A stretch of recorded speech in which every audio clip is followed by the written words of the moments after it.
Hi everyone and welcome back to my channel Books with Natasa. I know it's been a while but I didn't have any time to film any videos for the past few weeks. So now that I haven't had a moment, I decided I wanted to pre-film a few videos for you guys. So without any further ado, let's just get started. So today's video is going to be a guide to Cassandra Clare. Cassandra Clare is one of my all-time favorite authors. I love all her books. The Shadowhunter books were the books that drew me into reading and made me a reader. And I'm forever thankful to Cassie for writing all these stories with these incredible characters that made me fall in love with reading. And I still to this day love her books, even though they're quite big and they sometimes give me a hard time to finish, but I still end up enjoying them very much. So we can talk about Cassandra Clare without talking about her debut books, and that is City of Bones by Cassandra Clare. This is the first book in the Mortal Instruments series, and this series is compiled by 6 books: City of Bones, City of Ashes, City of Glass, City of Fallen Angels, City of Lost Souls, and City of Heavenly Fire. All these books are incredible and made me feel so nostalgic when I'm reading them. I absolutely love it. I wasn't so shocked with this book as many of people were when they first read it, because I had watched the movie and the TV show before starting reading these books, but still this book left me screaming, and I can't even imagine how I would feel if I had read the book first. But that didn't stop me from falling in love with all these characters. Jace is just amazing. I love his jokes, his banter with Clary, and his relationship with Alec and Isabel. They're just perfect together. Also, the romance between him and Clary is incredible. I love them so much. They're perfect for each other.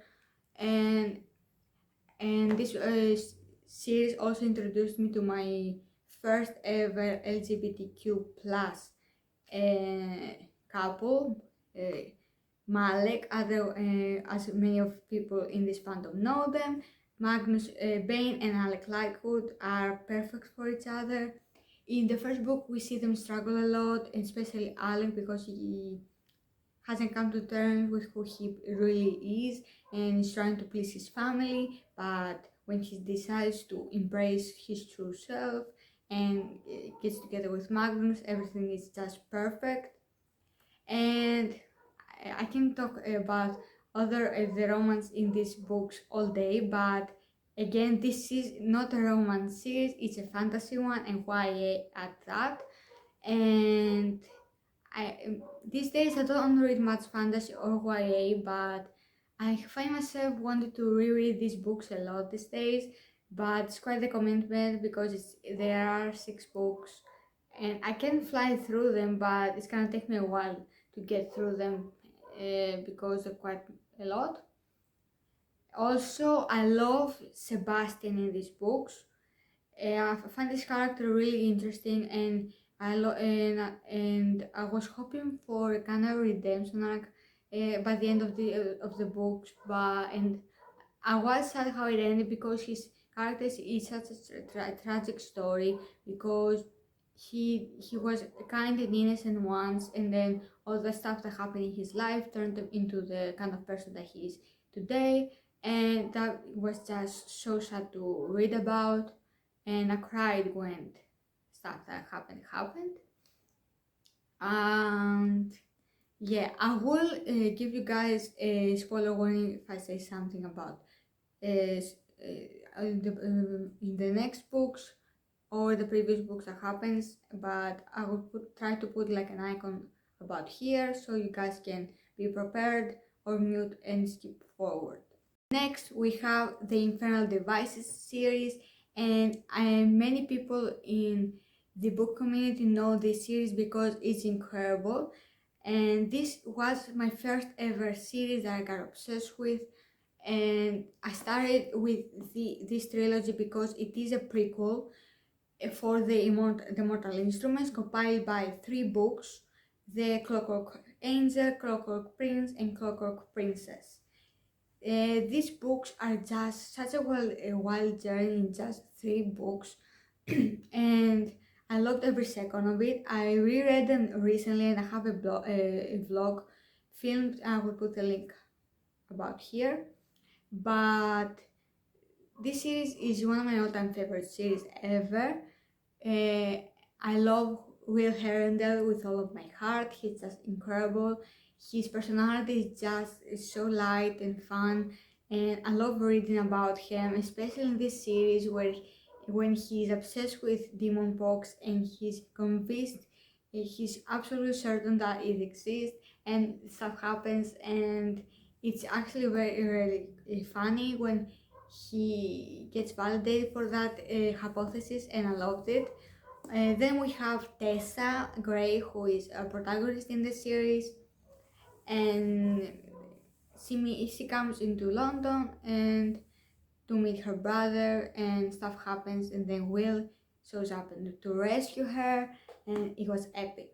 Then we have our innocent, kind, sweet boy Jem Casters, and I love him so much. He's just the sweetest person ever. I love his relationship with Will, and how even though they have feelings for the same girl, they don't let it get between them, and they still love each other just the same. They don't play dirty or fight for her or getting her attention. They're just talking about it and being open with each other, and I really loved it.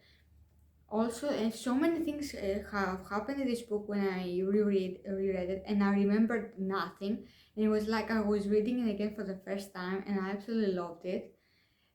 So many things are happening in this book, and when I first read it, it was kind of scary because I haven't read a fantasy since I haven't read like anything, and I jumped into these books first. And Cassandra Clare has such a way with her writing, and it hooked me right from the beginning. It was just incredible. Next, we have the Dark Artifices. I'm holding book 2 here, and this series is compiled by 3 books: Lady Midnight, Lord of Sorrows, and Queen of Very Darkness. This series is quite a commitment because, as you can see, these books are huge, but they are so worth it. I promise you. When I finally reached these books, I think Lady Midnight had just come out, and I couldn't read it because I was way behind in the Shadowhunter Chronicles. I think I was in the middle of the Mortal Instruments by then. So I was really sad that I couldn't get into it because a lot of people were saying that it was incredible. And then last year, I believe, or the year before that, I managed to read it that summer and got obsessed. I mean, I finished it in like 2 days, and I absolutely loved it. But then I didn't have book 2, so I was crying. I mean, and it was supposed to come out, I think, next year, so I put it off, and then it came out. But I didn't. I remembered book 1, but I sort of didn't have the motivation to pick up book 2. So after watching a few of Emma Book's videos, she's Shadowhunter Queen, I decided to pick it up, and I love this book so much. I love Emma and Julian's relationship. Julian is just the sweetest person ever. I love how he is with his family and how he's basically the father of all his brothers and sisters because their parents died in Sebastian Morgenstern's raid that happened in the end of City of Heavenly Fire and the beginning of Lady Midnight. We get those events, but I also love how we got into. Cassie gave us a story about the Parabatai curse because I was really. It had been mentioned that Parabatai can be together romantically, and I was always wondering what would happen if they did end up getting together and falling in love. And Cassie, of course, hearing my prayers and questions, and wrote this incredible trilogy. And I loved how there was also a physical toll that happened for the Parabatikers, and how Emma and Julie both wanted to protect each other, and there's one thing that I didn't enjoy in this trilogy, just because I don't have much experience reading stuff like that, and not to say that it's not good or really good, really amazing for those of you who love that pairing, but I'm talking about Mark, Kiernan, and Catalina. I'm not sure what's her name. It's been a while since I read these books. I'm sorry, but they have like a threesome relationship sort of thing, polyamorous relationship. I'm not sure how to say it basic, but the all three of them are dating, and it's confusing for me to read about. But I was hoping for at least for her to make a choice by the end of this trilogy, but then she chose both of them, and I find it really weird, and I'm not, I didn't like it. That's the only thing that I didn't like in these books. I loved how we got all the characters from the Mortal Instrument and the Infernal Devices appear in this trilogy, and the cliffhanger at the end was incredible, and I can't wait for the Wicked Powers. No idea when it's coming out. Next we have the Last Hours trilogy, and this is compiled by Chain of Gold, Chain of Iron, and Chain of Thorns, coming out this year, I think. And this is a trilogy that I'm really excited and both terrified to read, because I hear incredible things about it. It follows the characters from the Infernal Devices children, and I can't wait to read it. But these books are enormous, just like most of Cassandra Clare's work, and they sort of intimidate me because Cassandra Clare's books are quite slow to get through until at least the halfway point, but after that it really picks up, and I'm afraid, and because I've had a long time to read fantasy, I'm afraid it might put me in a reading slump, so I have been putting it off. But this trilogy is sounding amazing, and I didn't rush to read it because by the time I was sort of ready, Chain of Gold had just come out, and we had no idea when the other books would come out. But then I decided to also read Rescuers of Magic and the Dark Artifices, so I pushed it off and decided when I finish all the Sarah Chronicles, then I will go to the Last Hours trilogy. And this time has come now, but I'm hoping I will get to them soon. Next we have Rescuers of Magic series, and so far there are 2 books out, Rescuers of Magic and the Lost Book of the White. The Black Book of the Dead, I believe, is coming out soon, I think next year or this one, I'm not sure.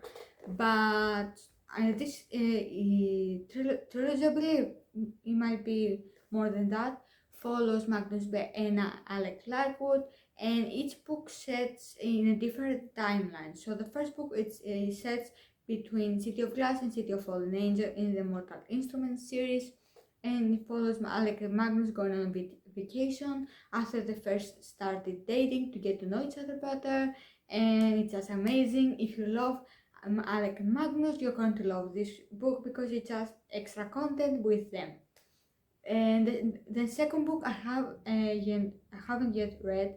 I read about halfway through and then I put it down because I wasn't in the right state of mind to read it, but I did love it so far. And the second book, I believe, follows them after the Mortal Instruments or before the Dark Artifices. I'm not sure about the timelines. You need to check on Subways and in the Cassandra Clare website for that to be absolutely sure. But it's a really good series, and it's like a 4-star for me. Not a 5-star, but it's a nice cute story about Alec and Magnus. when I say cute, I mean they're just adorable, and I just love them. And we also get glimpses of how they are with their kids, and also we get to see some surprise visits from Jace, Clary, Isabel, and I think Jem. I can't remember if that's correct, but I think Jem also makes an appearance. But yeah, it's a really nice. Now that we have finished talking about the series, it's time that we talk about the novellas. I'm not sure how who the co-authors are. I'm so sorry about that, but you can check those books out on Goodreads just to be sure if you want to read. The first book, novella that you need to read is The Bane Chronicles by Cassandra Clare, of course, and this book follows Magnus Bane before I think he met Alec. He shows us his life in the past, basically, how he lived his immortal life, and some things that happen in the Mortal Instrument, and some references are explained, and it's a quite interesting story. But if you love Magnus, you're going to really enjoy this one, but it's not one of my favorites. I gave this one 3 stars. We have Tales from the Shadowhunter Academy, and this you need to read after finishing City of Heavenly Fire, because this it follows exactly after the events of City of Heavenly Fire, and we follow Simon as he goes off to the Shadowhunter Academy, and we see that a lot of stuff happens, and we also see a lot of our favorite characters be there, and it's just incredible. I gave this one 4 stars. Then we have Ghost of the Sarah Market, and many people say that this is incredible, but I can't for the life of me get through this book. I have no idea why. It's not like I don't want to, but I love them. I really enjoyed reading the first few stories, but I just can't get through this book. I don't know what it is. Maybe I will never be in the right state of mind to read this one, but the little bit that I read, I gave it 4 stars, but I'm not reading it anytime soon. I have decided to watch like a spoiler-full reading vlog just to be ready so I can start Chain of Gold, but I don't see myself reading this book. I have tried like 4 times and I just can't. Not to say that this is a horrible book, I know many people love it and I did enjoy it, but I just can't get through it. I'm sorry. We have the Shadowhunter Codex, and this is sort of like a Shadowhunter manual that the Shadowhunters get, and this particular one has Clary's notes and little markings in it, and it's really interesting to watch how she feels when she's reading about the Shadowhunter legends and rules and runes and all of that. And I haven't read this one yet, but I plan to. I think after I finish all the Shadowhunter Chronicles, I might read that one for just some extra content. Next, we have the Wicked Powers. We have no idea when it's coming, or at least I don't. I'm hoping Emma Books will make some video about it soon, because when I think about Shadowhunter news, I just think about her. She's the queen. And this story will take place after the events of the Dark Artifices. I think it's a few years later, if I'm not mistaken. I think it's like 4 years later, but don't quote me on that. But after the cliffhanger and the stuff that happened in the Dark Artifices, I'm so excited and can't wait to finally read the Wicked Powers. When we get a date, I'm hoping I can reread the Dark Artifices one more time. But if that doesn't happen, I don't mind, because I quite remember a lot of things that happened. But I'm not very sure, because I was quite sure that I remember most of the Infernal Devices, and it turned out I remember nothing. But if that happens, I will just watch some spoilery vlogs on YouTube, and I will be good as new. So that's it for my video. Thank you so much for watching. Like, subscribe, and stick around for more. Also, I would really appreciate if you can check out the links for my accounts. All that will be down below. And I will see you for my next video very soon. Bye!